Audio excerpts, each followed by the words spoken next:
Ya está, listo, ya comenzó la grabación, ya puse las claves y el link de acceso. Ahora sí, vayamos a trabajar entonces nuestro tema del día de hoy. Bien, muy bien chicos y chicas, hoy estamos ya en la semana número 17, ya nos falta casi nada para terminar pues todos los contenidos de literatura y espero que cada uno de los temas trabajados pues hayan quedado sumamente claros para el aprendizaje de ustedes, ¿entendido? Hoy, queridos estudiantes, nos toca trabajar una nueva corriente literaria que es nada más y nada menos que el indigenismo, ¿entendido? Lo primero que hacemos es justamente ubicarnos en el tiempo. ¿Cuándo se desarrolla el indigenismo? Pues bien, tú debes saber y anota, por favor, que este indigenismo se va a desarrollar en el año 1920, ¿entendido?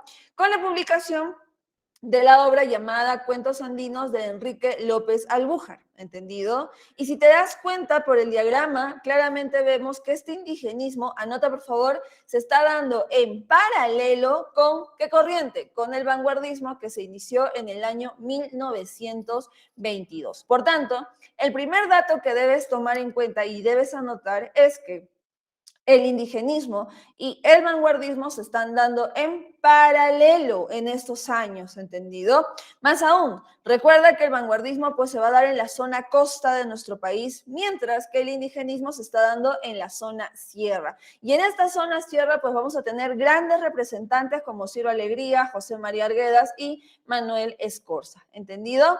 Muy bien, entonces, ubicándonos ya en la línea de tiempo y sobre todo teniendo en claro en qué año se está desarrollando, comencemos a trabajar ahora sí la corriente literaria del indigenismo.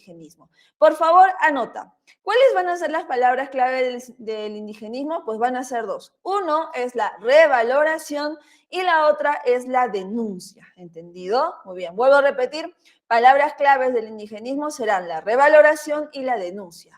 Revaloración, ¿por qué, Miss? Pues bueno, vamos a ver que este indigenismo se va a centrar en revalorar todo lo concerniente a la cultura andina, donde obviamente pues se encuentran los indígenas, ¿entendido?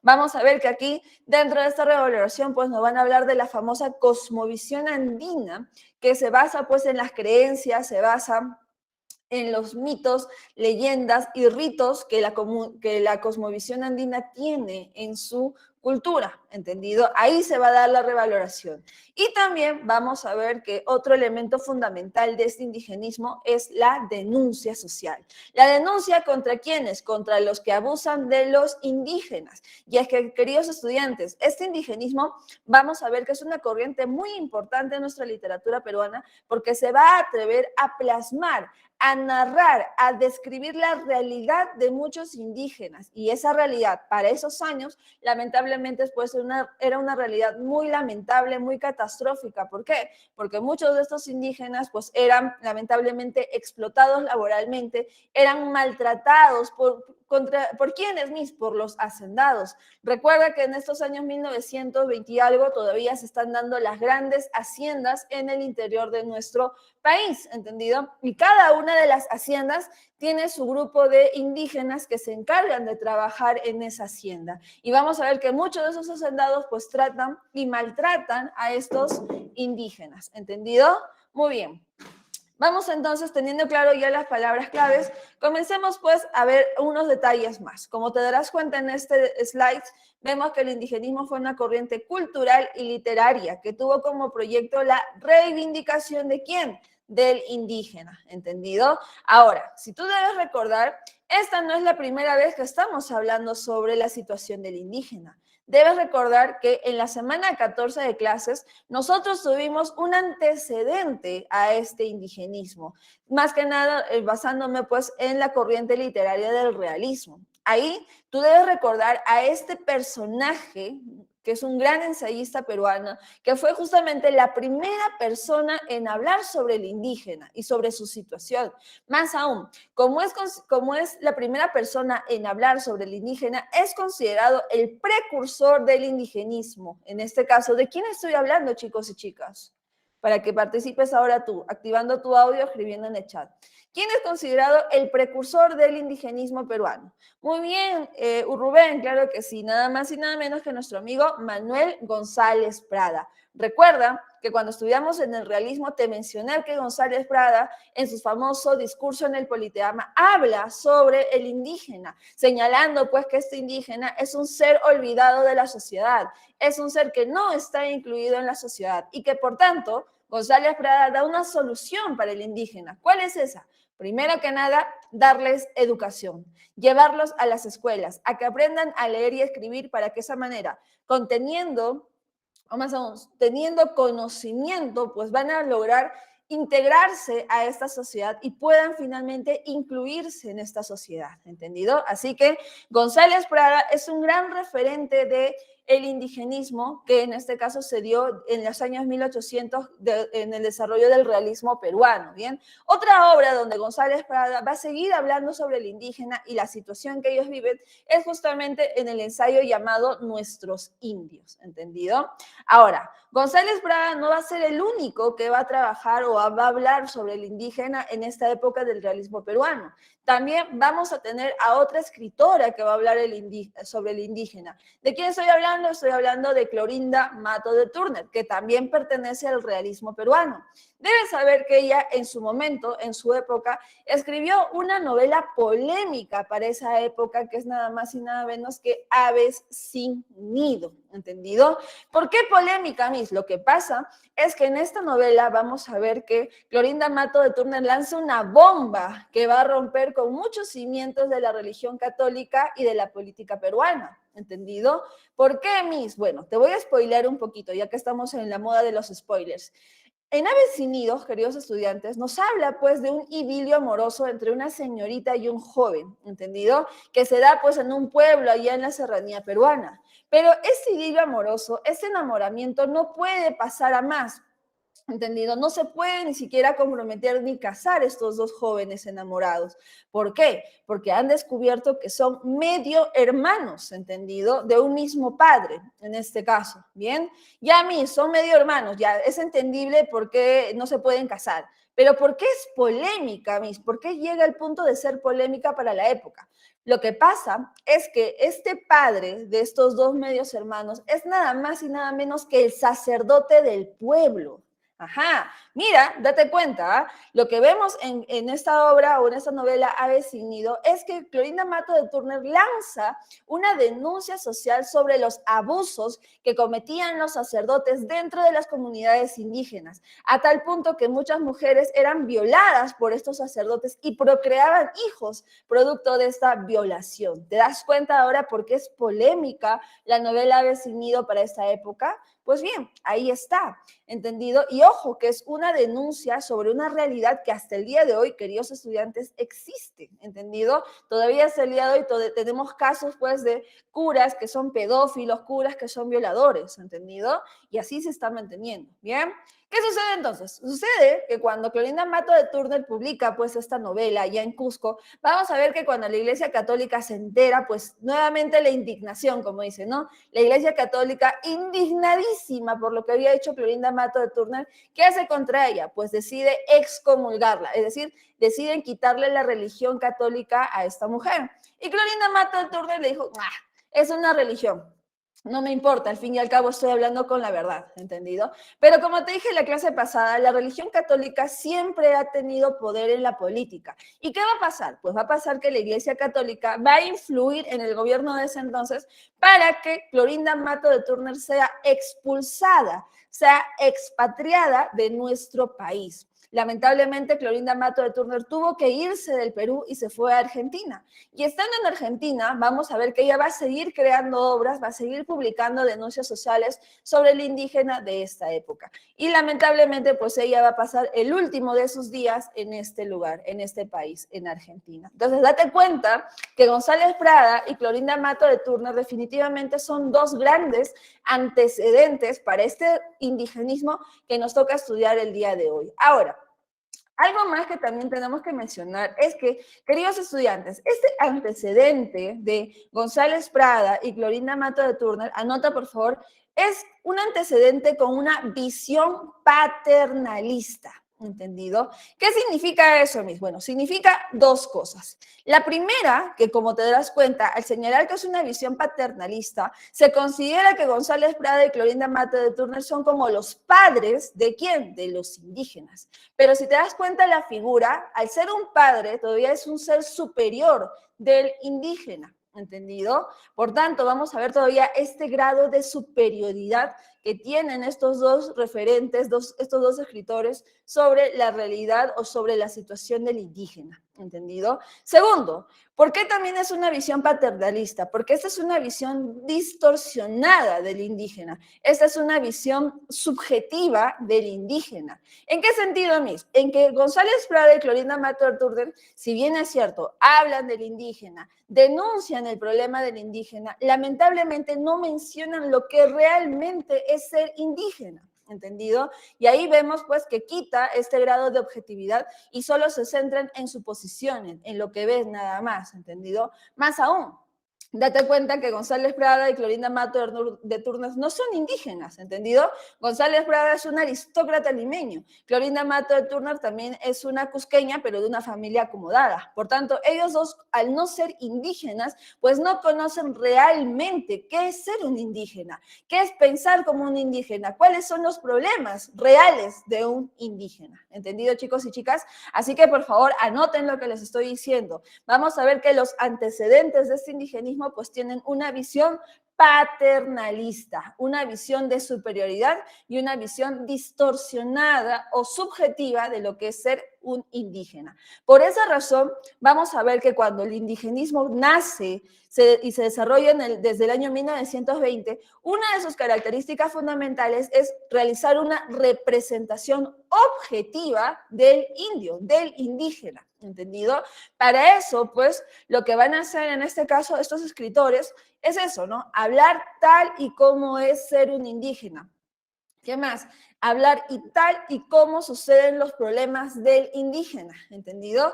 Para de esa manera ir claramente a la objetividad, a la realidad de ser un indígena. ¿Bien?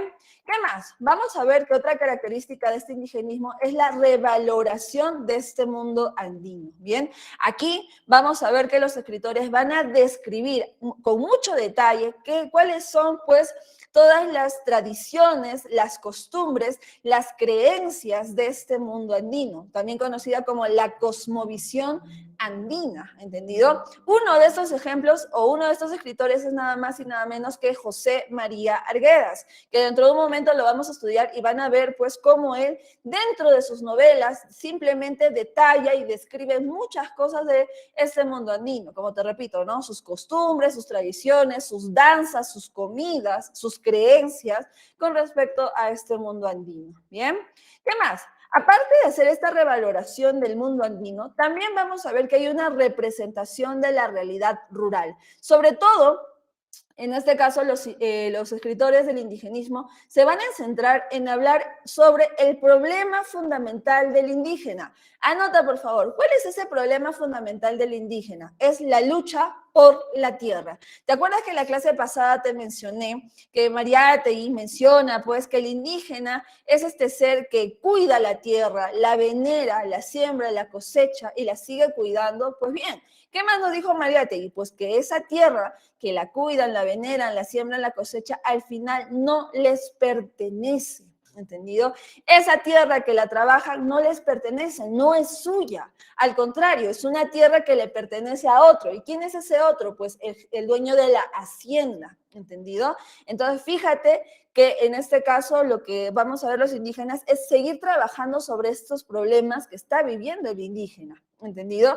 Y ahí es sobre la realidad rural. Por último, pues también, como ya te mencioné, y es una palabra clave, dentro de esta narrativa que van a proponer, definitivamente vamos a ver un alto grado de denuncia social, ¿entendido? Donde pues los autores van a mostrar los abusos y la postergación social del indígena, ya que como te dije en las clases pasadas, el indígena para estas épocas todavía no está incluido en la sociedad, no está considerado como un ser humano perteneciente a la sociedad. Y por esa razón, muchos de los hacendados, muchas de de las políticas de ese entonces pues tratan al indígena peor que animal, lo maltratan, lo explotan, ¿entendido? No les da buenas condiciones de vida, tampoco tienen salarios mensuales que puedan recibir por parte de las haciendas. Nada que ver, queridos estudiantes, ¿entendido?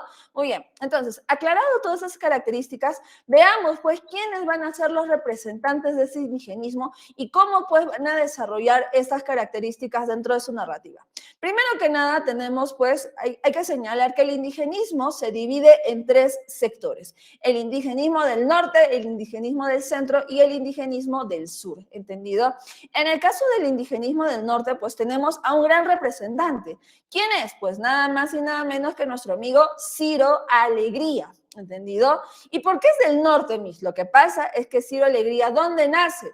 Pues nace en el departamento de La Libertad, que se encuentra obviamente en la zona norte de nuestro país. Por tanto, vamos a ver que en este caso Ciro Alegría va a trabajar toda la situación de los indígenas que pasan en la zona norte de nuestro país. Lo mismo va a ser ¿quién? Nuestro amigo Manuel Escorza, que va a representar al indigenismo del centro, ¿entendido? Y aquí pues vamos a ver que él se va a centrar en los problemas de estos indígenas de esta zona, ¿entendido? Sobre todo de la zona del departamento de Cerro de Pasco. Y por último tenemos al indigenismo del sur. Y en este caso tenemos a un gran representante que es José María Arguedas. ¿Por qué del sur, Miss? Porque Arguedas nace justamente en la provincia de Abancay, que se encuentra en el departamento de Apurímac, que está en la zona sur de este lugar. Por tanto, Arguedas, vuelvo a repetir, va a trabajar sobre la situación de los indígenas del sur, sobre los problemas del indigenismo del sur, ¿entendido? Muy bien. El día de hoy nos debemos centrar en los dos más representativos, que es Ciro Alegría y José María Arguedas, pero no quiero pasar a trabajar a ellos aún, porque quiero hablarles un poquito sobre Manuel Escorza, ¿entendido? Que representa pues al indigenismo del centro, ¿bien? Les cuento algo.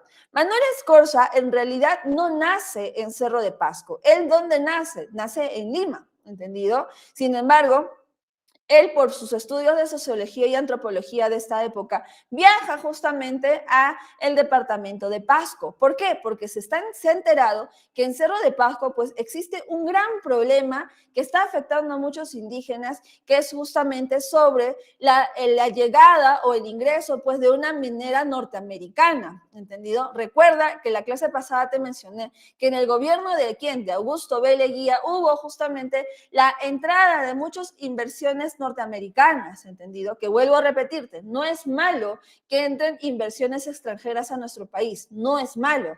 El problema es cuando el Estado no pone límites, no pone control a estas entradas, a estas inversiones, dando a suponer que estos inversionistas pues tienen carta abierta para manejar y en este caso, ¿no? Para el teje y maneje de todo lo que quieran con nuestra materia prima. Ese es el problema, ¿entendido? Y Manuel Escorza desde esta época nos estaba mencionando ello.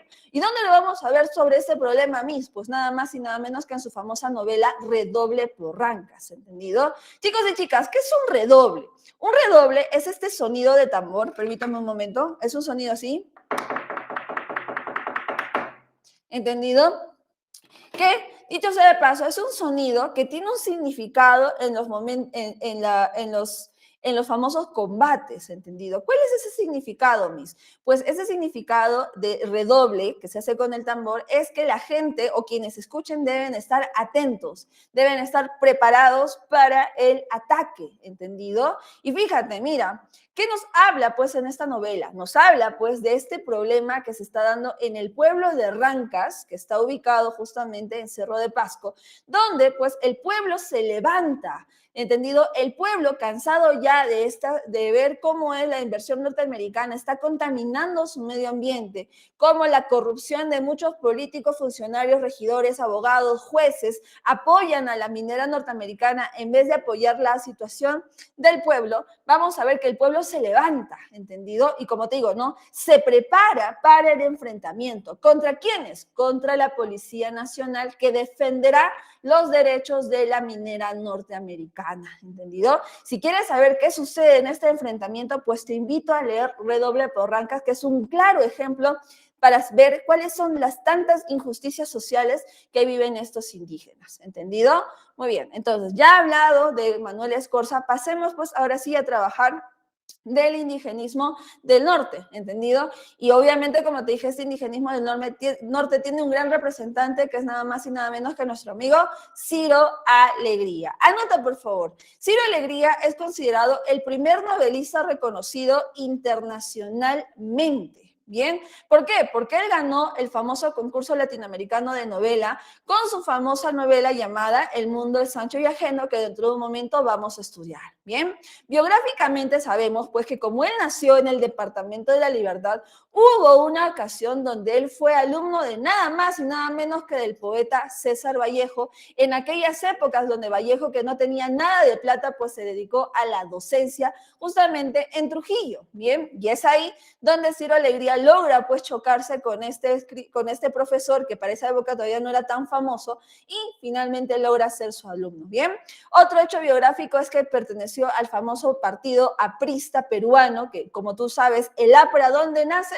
Nace pues en el Departamento de la Libertad, ¿entendido? La cuna del aprismo siempre ha sido el Departamento de la Libertad. Bueno, ahora es la cuna de, si mal no me equivoco, el partido de César Acuña, ¿no? Pero ya fíjate, ¿no? Va por ahí ese mismo estilo, ¿bien?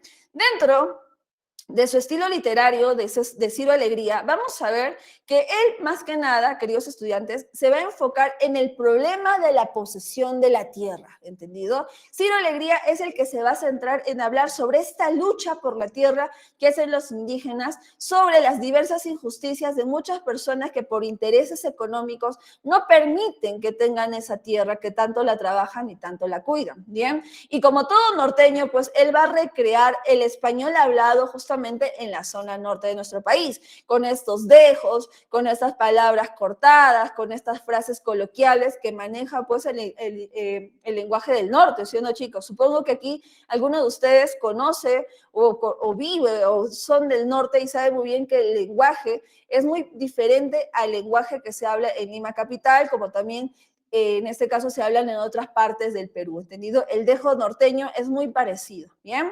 ¿Qué más? Vamos a ver que también dentro de su narrativa, pues él hace descripciones magistrales de todo lo que él trata de enfocar, trata de narrar dentro de su literatura. Bien, ¿cuáles son las obras más importantes de Ciro Alegría? Pues tenemos tres. Primero que nada tenemos La Serpiente de Oro, que es una novela justamente centrada en hablarnos sobre qué, sobre la Amazonía peruana. Recuerda que nuestro famoso río Amazonas no es un río recto, para nada, al contrario, tiene la forma de una serpiente, ¿entendido? ¿Y por qué se llama Serpiente de Oro? Lo que pasa es que tú debes saber que en nuestra Amazonía peruana hay también la producción de oro, ¿entendido? Y lo que trata la Serpiente de Oro es hablarnos sobre esta situación de la minería ilegal que se da en nuestra Amazonía, que afecta primero que nada el ecosistema de nuestro país y segundo, pues que también ahí vemos los diversas situaciones de abuso y de explotación de muchas personas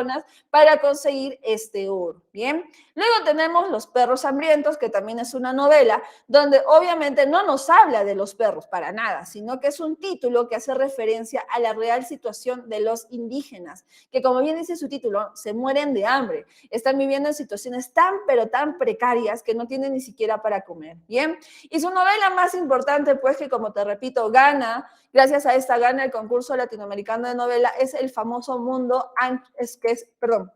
la famosa novela El mundo es ancho y ajeno, ¿entendido? ¿Qué entendemos por el título? A ver, ¿qué entendemos cuando dicen que el mundo es ancho y ajeno?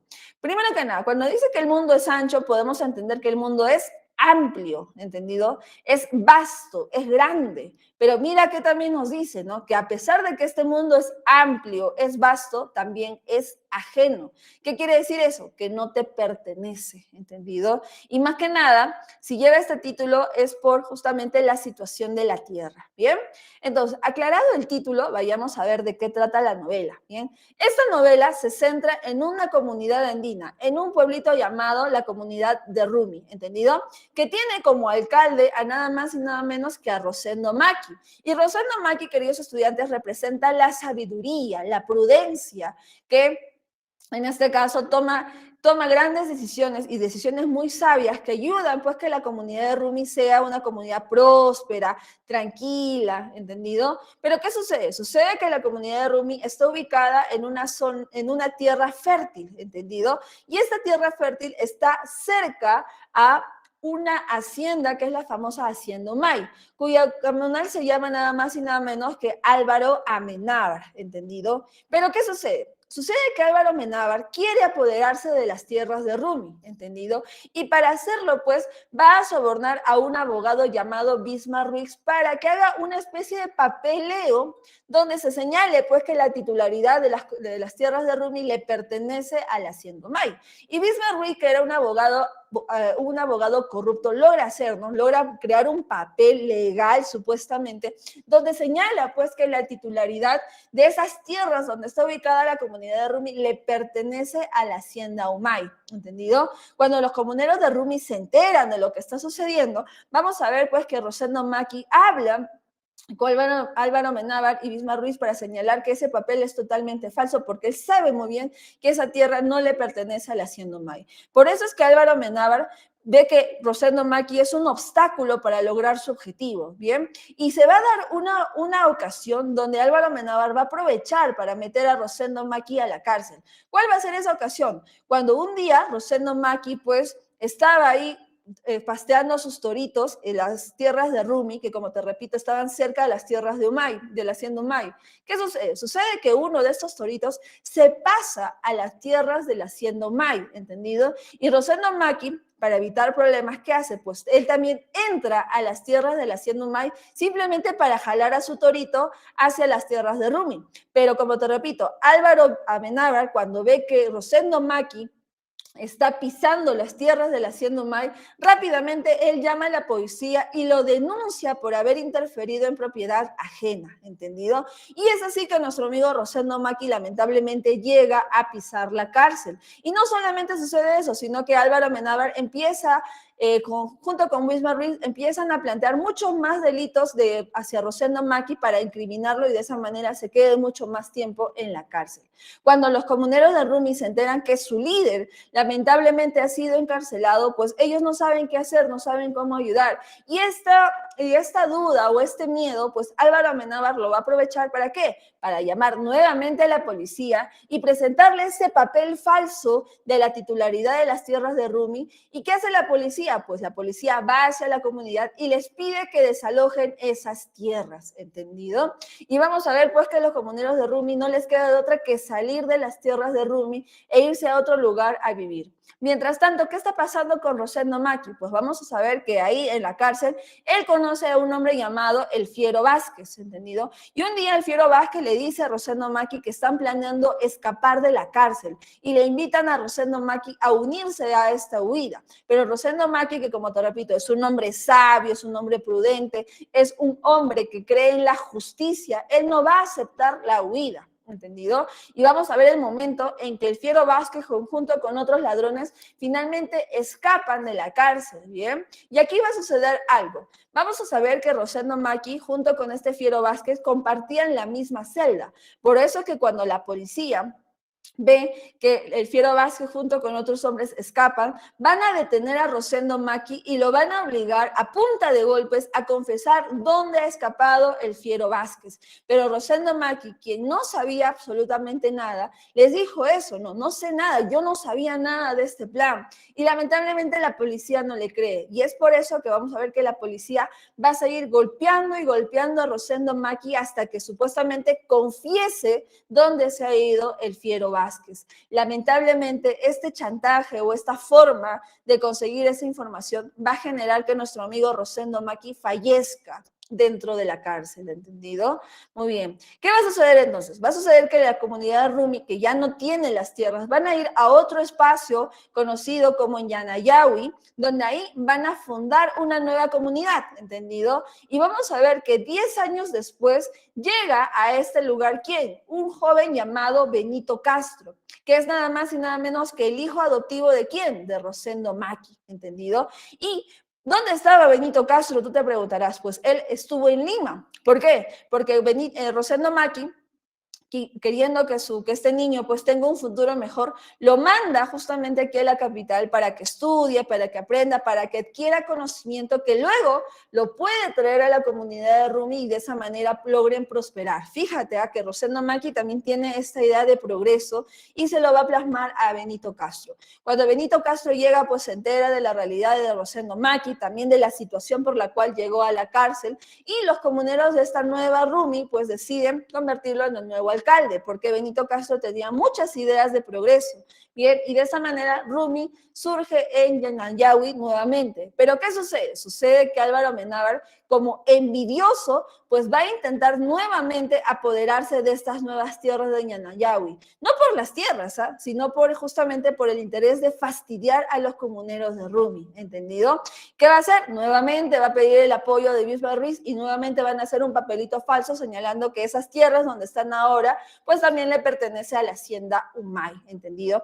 Es en ese momento que Benito Castro, viendo que nuevamente se está intentando repetir la situación, ¿qué va a hacer Benito Castro? Pues Benito Castro va a hablar con todos los comuneros de Rumi diciendo lo siguiente, anoten por favor o lean lo que está aquí en el fragmento, y dice así: Álvaro Amenábar, el gambenol vecino, quiso llevarnos a su mina primeramente. Ahora ambiciona unos miles de soles más y va a sembrar coca en los valles del río Ocros. Para eso nos necesita, para hacernos trabajar de la mañana a la noche, aunque nos maten las tercianas. Él no quiere tierra, quiere esclavos. ¿Qué ha hecho con las tierras que nos quitó? Las casas se caen y la de nuestro querido viejo Rosendo es un chiquero. Tampoco quiere las tierras de Ñanayahui. Sigue persiguiendo a los comuneros para reventarlos. Cuando la ley da tierras, se olvida de lo que va a ser la suerte de los hombres que están en esas tierras. La ley no los protege como hombres. Los que mandan se justificarán diciendo, váyanse a otra parte, que el mundo es ancho. Cierto, el mundo es ancho, pero yo les digo con toda verdad que para nosotros, los pobres, el mundo es ancho, pero ajeno. Es penosa esta verdad, pero debo gritarla para que todo se endurezca como el acero la voluntad que hay en su pecho. En ese mundo ancho cambiamos de lugar, vamos de un lado para otro, buscando la vida, pero el mundo es ajeno y nada nos da, nada, ni siquiera un buen salario, y el hombre muere con la frente pegada a una tierra amarga de lágrimas. Defendamos nuestra tierra, nuestro sitio en el mundo, que así defenderemos nuestra libertad y nuestra vida. Si te das cuenta, vemos en este fragmento que lo que hace Benito Castro es incitar a levantarse el pueblo. ¿Para qué? Para luchar por estas tierras que no las piensa perder, ¿entendido? A levantarse en armas. Y vamos a ver esta situación, pues, donde tenemos por un lado a los comuneros de Rumi con sus palos, sus piedras, sus llantas y toda la cosa, y por otro lado tenemos, pues, a Álvaro Amenábar, que está siendo defendido ¿por quién? Por la Guardia Civil, que es la policía en esa época, ¿entendido? Y este escenario lamentablemente pues empeora cuando vemos que ambos bandos se enfrentan, ¿entendido? Y vamos a ver que lamentablemente muchos comuneros de Rumi lamentablemente fallecen. ¿Por qué? Porque la Guardia Civil que tiene armas, tiene escopetas, tiene pistolas y lo utilizan pues para darse en este enfrentamiento. Como te repito, vamos a ver que muchos comuneros de Rumi fallecen, incluyendo ¿a quién? Incluyendo a Benito Castro, ¿entendido? Y vamos a ver que las mujeres, al enterarse que sus hombres de la comunidad se están muriendo, ¿qué hacen las mujeres? Pues agarran a sus hijos y se van lejos de todo este lugar, se van lejos de la hacienda Humay, se van lejos de Ñanayahui, se van lejos de Rumi, ¿entendido? Y si te das cuenta, pues vamos a ver que oficialmente Rumi ha logrado ser destruida, ¿entendido? Rumi se destruye completamente. Bien, y así lamentablemente termina esta novela, bien. No termina con un final feliz porque ese no es el objetivo del indigenismo, queridos chicos y chicas. El objetivo es hablar sobre la realidad que se está viviendo dentro de las comunidades, bien. Y es por eso que el tema central del mundo es ancho y ajeno es, como te repito, la lucha por la tierra. Esa tierra que, como vuelvo a repetirte, ¿no? Es una tierra que los indígenas la cuidan, la trabajan, la veneran, la siembran y la cosechan. Pero al final, como bien dice el título, ¿no? La tierra no les pertenece. Esa tierra no es de ellos, ¿entendido? Muy bien. Ahora, complementando lo que les estoy hablando del argumento de El mundo es ancho y ajeno, me gustaría que veamos en estos minutos un documental que se llama La hija de la laguna, ¿entendido? para que podamos ver un tema muy importante en nuestra actualidad. Bien, chicos y chicas, voy a desactivar mi audio para que no haya interferencia y luego haré algunas preguntas, ¿entendido? Así que atentos, por favor. Madre agua, cuando destruyan las lagunas, ¿a dónde irán a vivir los dueños de las lagunas? La duenda, el duende.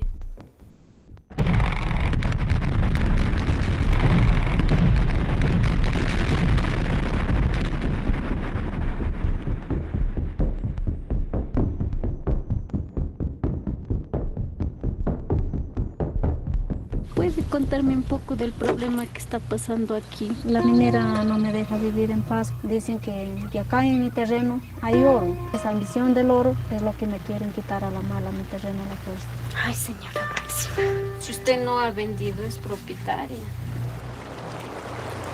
Mamayaco, ¿acaso no entienden que tú eres un ser viviente? Ahora ya llevo 5 años estudiando Derecho.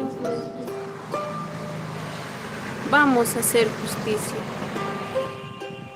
¿Sabes, mami, cuando estoy en la ciudad que extraño? Extraño mis animales. En la ciudad no es vivir bonito.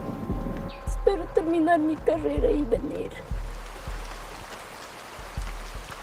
Me dijeron, tú estás en los paros, yo también, que no hay chamba para mí. ¿Usted me ha creído? Yo sí. ¿Cómo ha sido esta situación que los ha puesto en una situación Nos han difícil? ingresado a mi terreno con sus metralletas, los matones de la minera que han enviado. Mamayaco, en tus entrañas guardas oro. Por el oro se derrama sangre. El oro no se bebe, el oro no se come.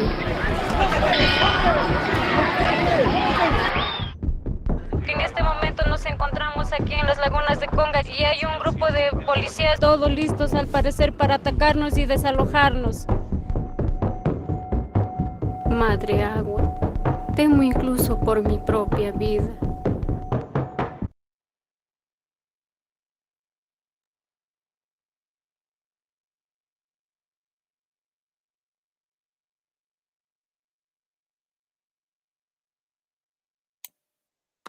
Muy bien, chicos y chicas. A ver, este documental que les he mostrado, bueno, el tráiler del documental, mejor dicho, es justamente una proyección cinematográfica, ¿entendido? Basada en una realidad, ¿entendido? Y esta realidad más que nada se contextualiza en el famoso problema de la minera Conga. No sé si ustedes habrán escuchado en algún momento que años atrás hubo pues esta famosa protesta o este famoso levantamiento de Conga no va. ¿Qué es Conga? Conga es una minera, ¿entendido?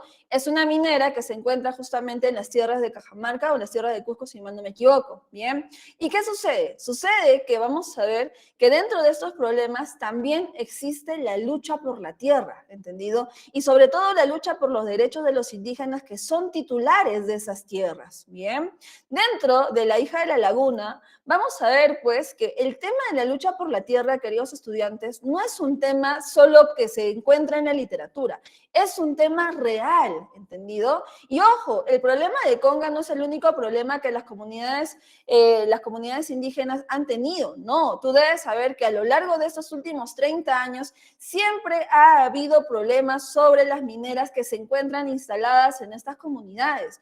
¿Por qué? Porque estas mineras lamentablemente no respetan los estudios de ingeniería ambiental que deben mantener y deben, en este caso, respetar y aplicar dentro de sus producciones de la mina, ¿entendido? ¿Por qué, chicos y chicas? ¿Qué sucede cuando, por ejemplo, las minas contaminan los hermosos valles del interior de nuestro país? Sobre todo contaminan el agua. ¿Qué sucede? Pues esta agua sirve, lamentablemente, esta agua ya no sirve, mejor dicho, para alimentar los animales de esa zona, tampoco sirve para alimentarse las mismas personas que viven ahí. ¿Qué más sucede? Sucede que las contaminaciones mineras, ¿qué también generan un daño al ecosistema? Los sembríos, las chacras que están cerca o alrededor de estas, lamentablemente, su producción también muere, ¿entendido? Y más aún, las mineras, cuando no respetan, en este caso, las proyecciones ambientales, vamos a ver que al fin y al cabo contaminan todo nuestro medio ambiente, ¿bien? Y como te darás cuenta, en La hija de la laguna hay un momento donde ella dice, ¿no? Mamá Yaku, que es mamá agua, ¿entendido? Dice acá, ¿acaso no entienden que eres un ser vivo? Bien, en tus entrañas guardas oro, pero por el oro se derrama sangre. Si entendieran que el oro no se bebe, el oro no se come. En el sentido, claramente está, que si nosotros no respetamos, si no cuidamos este medio ambiente y sobre todo si permitimos que esas mineras siguen contaminando el ecosistema de estos valles, lamentablemente vamos, si bien es cierto, vamos a tener oro y bastante, pero ese oro al final no nos va a servir para nuestra vida, no nos va a servir para nuestra existencia, ¿entendido? Entonces, en Hija de la Laguna, como te repito, se plasma claramente sobre la realidad de la lucha por la tierra que hasta el día de hoy se está dando en nuestro país, ¿entendido? Debes saber que en este fin de semana la minera Las Bambas está siendo detenida, ¿entendido? ¿Por qué? Porque las comunidades, que son 14 comunidades, si mal no me equivoco, están protestando, están poniendo su voz de lucha, ¿para qué? Para que las mineras Las Bambas cambien sus condiciones de producción y de extracción de cobre, ¿entendido? Pero esta extracción, como te repito, las comunidades quieren que se haga de una forma eficiente, sin contaminar y sin deteriorar el ecosistema que ellos viven, ¿entendido?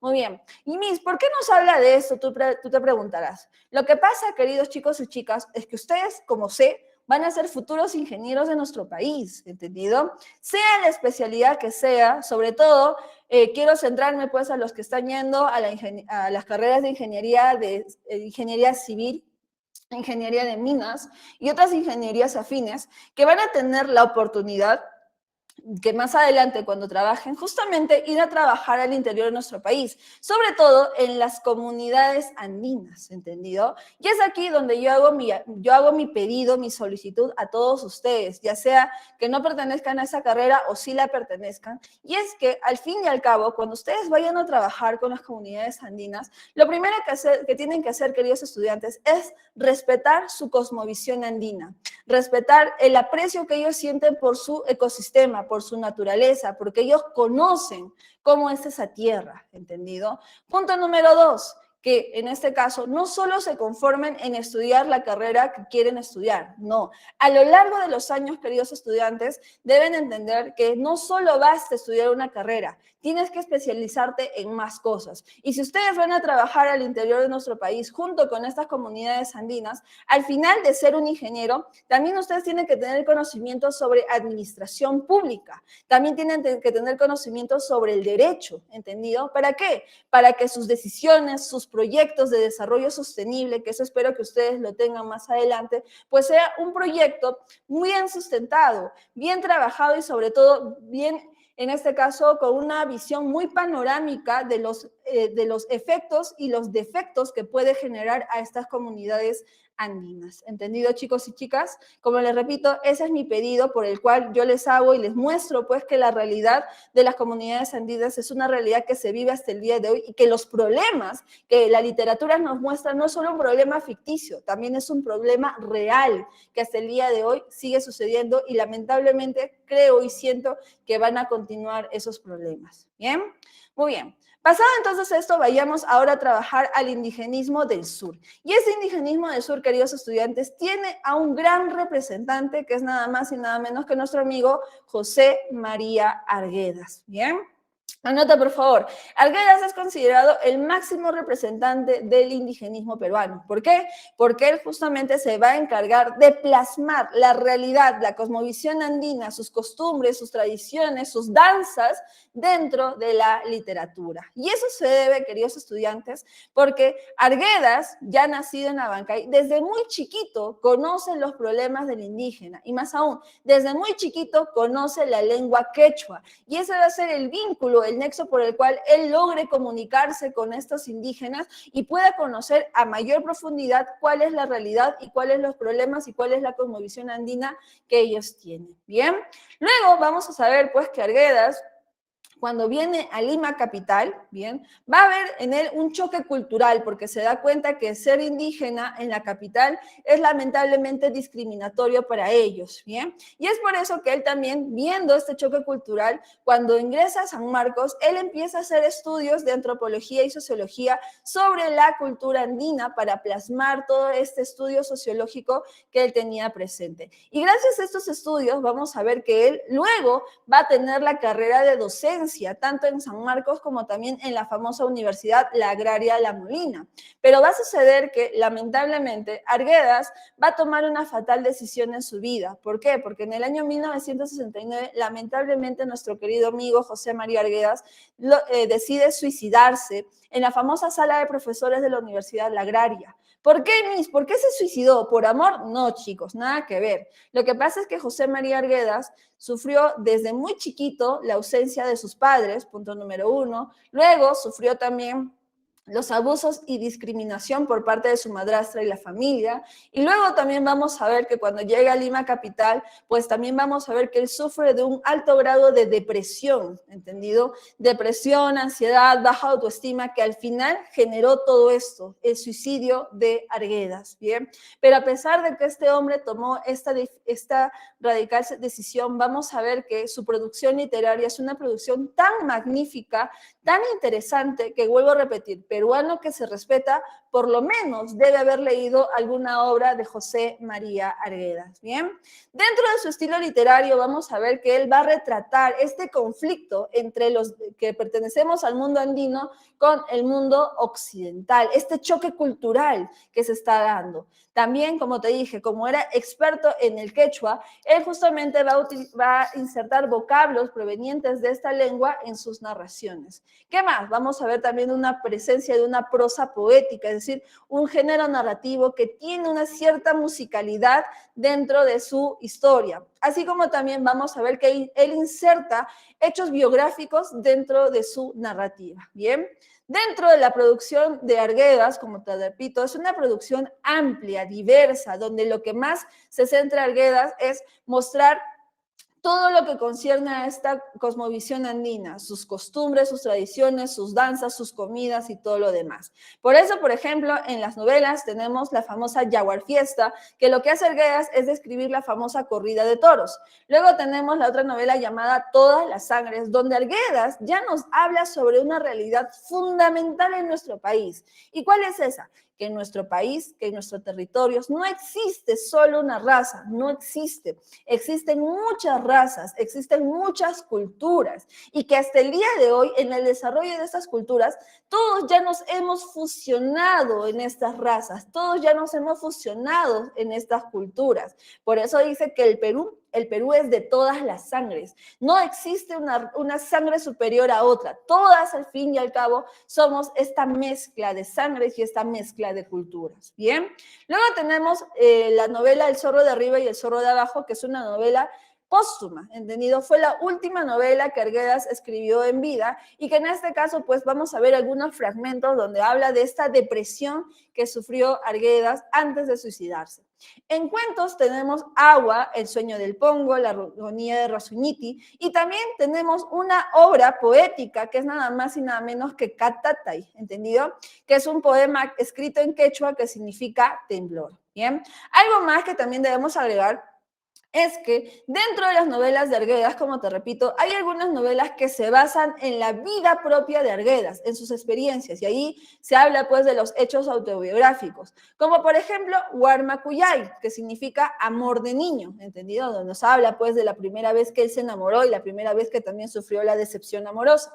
Luego tenemos otra novela llamada El Sexto, donde Arguedas nos cuenta sobre su experiencia estando en la cárcel. Sí, queridos chicos y chicas, Arguedas también estuvo encarcelado y en una famosa cárcel, es nada más y nada menos que la cárcel El Sexto, que antiguamente estaba ubicada en esta famosa comisaría que es el día de hoy, que se encuentra en la Estación España, en la avenida Alfonso Ugarte, en el centro de Lima. No sé si ustedes se acuerdan. Bien. Cerca de la estación España del Metropolitano hay una comisaría grande, enorme, ¿verdad? Pues bien, Esa comisaría antiguamente era la famosa cárcel El Sexto, donde nuestro amigo Arguedas lamentablemente estuvo apresado por unos meses. ¿Pero por qué, Miss? ¿Qué delito cometió? Lo que pasa es que él supuestamente le faltó el respeto a un general que había ido pues a una conferencia en la Universidad San Marcos.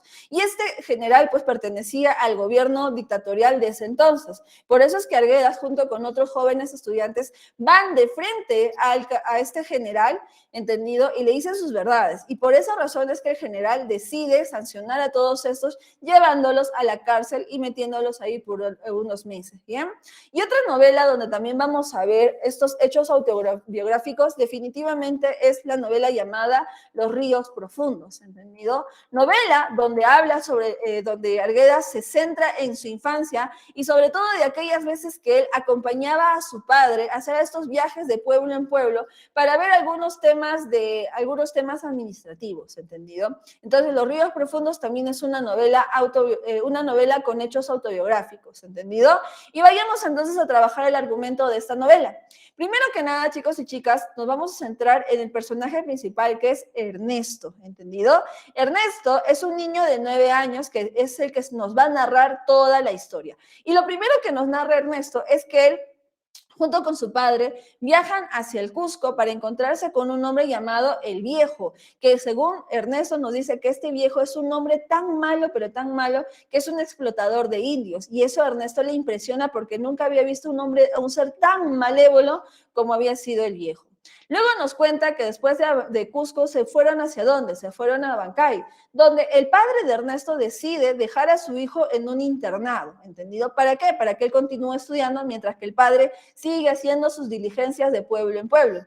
¿Pero qué sucede? Sucede que Ernesto nos cuenta que este internado de varones es peor que el mismísimo infierno. ¿Por qué? Porque dentro del internado vamos a ver ciertas situaciones de injusticias sociales, de racismo, de abuso de poder y de violencia dentro de todos los integrantes del internado, comenzando por el director, el padre Linares, que como bien tú te das cuenta, es un padre, es un sacerdote, ¿entendido? Pero a pesar de ser sacerdote, maltrata, discrimina a los indígenas que van a la iglesia a rezarle a Dios, ¿entendido? Y es ahí donde Ernesto se hace la pregunta, ¿cómo es posible que siendo un padre, siendo un cura, maltrate a los indios si son sus prójimos? ¿Bien?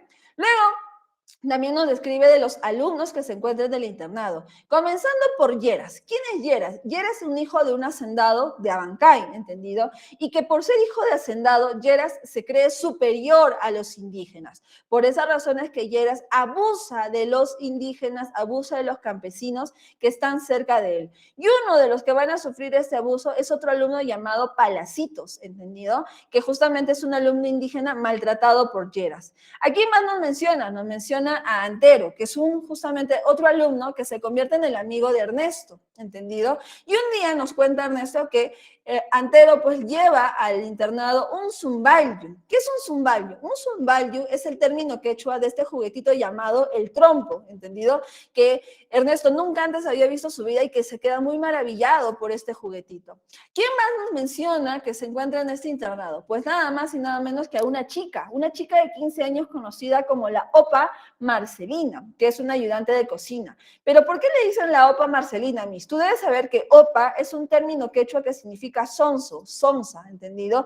Y Marcelina, pues, piensan que es una opa, es una sonsa, una tonta. Pero ¿qué sucede? Sucede que realmente Marcelina es una chiquilla de 15 años que sufre retraso mental. Y por ese retraso mental, pues algunos alumnos del internado, incluyendo al padre Linares, lamentablemente abusan sexualmente de la opa Marcelina. Y esto fue lo que generó que Ernesto definitivamente odie estar en el internado, deteste encontrarse ahí. Por eso es que Ernesto aprovecha algunas ocasiones para escaparse del internado e irse al fondo, por allá, a lo lejos, a los ríos profundos que tenía el valle de Abancay. Y ocurre que en una de esas ocasiones, cuando Ernesto se va hacia el fondo, hacia los ríos profundos para conectarse con la naturaleza, llega pues a una hacienda llamada la Hacienda Patibamba, donde Ernesto nos describe que dentro de la Hacienda Patibamba, pues los indígenas que viven ahí lamentablemente están viviendo en condiciones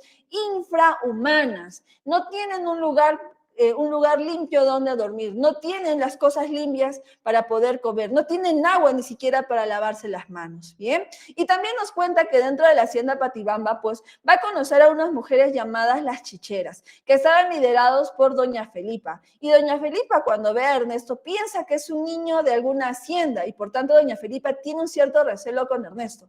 Pero Ernesto le demuestra todo lo contrario, hablándole en quechua y demostrando pues que él no tiene ningún odio, ninguna malicia en su ser. Por esa razón es que doña Felipa y Ernesto se hacen grandes amigos, pero para Ernesto, doña Felipa representaría como una madre, porque Ernesto jamás tuvo una madre, ¿entendido? Pero ¿qué sucede luego?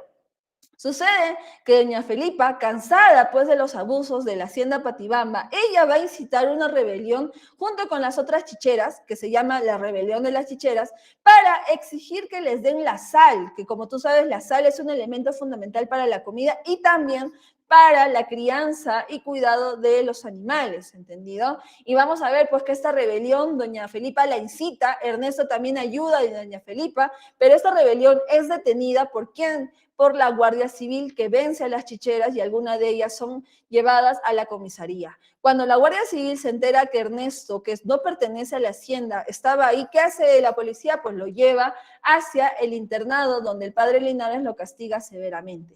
Pero pocos días después nos enteramos pues que desde la hacienda Patibamba se está iniciando una epidemia de tifus. ¿Qué es la tifus, Miss? La tifus es una enfermedad, ¿entendido? Una enfermedad donde te genera diarrea, dolor estomacal, vómitos constantes, la piel amarilla. Y debes saber que la tifoidea se origina justamente por la ausencia de limpieza, por la ausencia de salubridad en las comidas que tú ingieres. Y es por eso que, como te repito, la epidemia de tifus se está dando desde la hacienda Patibamba y poco a poco se está generalizando en toda la tierra de Abancay. Por esa razón es que los indígenas, basando en su creencia, ¿qué dicen los indígenas? Pues le piden al padre Linares que por favor haga misa todos los días. ¿Para qué? Para que Dios los escuche y Dios los ayude a curarse de esta enfermedad. Y si te das cuenta, ahí también vemos la creencia de la religión católica sobre curar todos los males. Pero el padre Linares, que conoce muy bien que por más rezos que haya, no se van a curar, ¿qué va a hacer el padre Linares? Pues el padre Linares va a decidir liberar a todos los internos de este colegio para que ellos escapen y logren salvarse de esta epidemia. Y es la razón por la cual nuestro querido amigo Ernesto finalmente logra salir del internado y logra reencontrarse con su ¿quién? Con su padre en el pueblo cercano de Chalhuanca. Y al encontrarse con su padre nuevamente entra en una felicidad y una tranquilidad, ¿entendido? Y así, si te das cuenta, termina esta novela, ¿bien? Ahora, ¿cuál es el tema fundamental de los ríos profundos? Pues ese es el tema es la identificación del mundo andino. Si te das cuenta, Ernesto nos describe muy bien todas las situaciones de abusos, todas las situaciones de injusticias que se da dentro de su novela, ¿entendido? Muy bien, chicos y chicas. Entonces, como te darás cuenta, Ciro Alegría y José María Arguedas son grandes referentes del indigenismo que, como te repito, no hablan simplemente sobre temas ficticios para la literatura, no, ellos plasman lo que realmente sufren los